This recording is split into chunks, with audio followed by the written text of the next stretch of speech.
कोयटा के सिविल अस्पताल में कॉन्गो वायरस के फैलाव के बाद इमरजेंसी नाफिज करके मुतअद्दिद यूनिट सील कर दिए गए हैं। कॉन्गो वायरस से जाँ बहक होने के बाद डॉक्टर शकरुल्लाह को सूबाई हुकूमत ने शहीद करार दे दिया है। मजीद जानते हैं नुमाइंदा दुनिया न्यूज़ फरीदुल्लाह खान से। जी फरीदुल्लाह, आगाह कीजिएगा।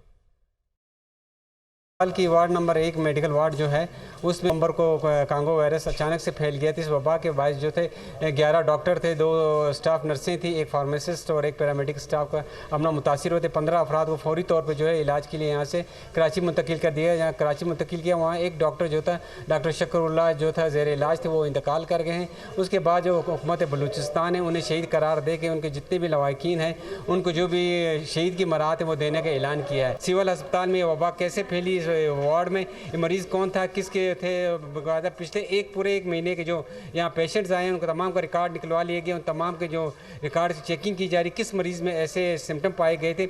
इसके अलावा जो तमाम जो यहाँ से इसके अलावा जो कॉन्गो वायरस के मरीज़ों के लिए बाकायदा आइसोलेशन वार्ड जो है फातिमा जिन्ना अस्पताल में भी है। इसके अलावा शेख जायद में भी कायम कर दिया गया ताकि कोई मज़ीद मरीज़ सामने आते तो उनको फौरी तौर पर वहाँ मौजूद रेफ़र किया जाए और उनका इलाज मुमकिन हो सके। जी।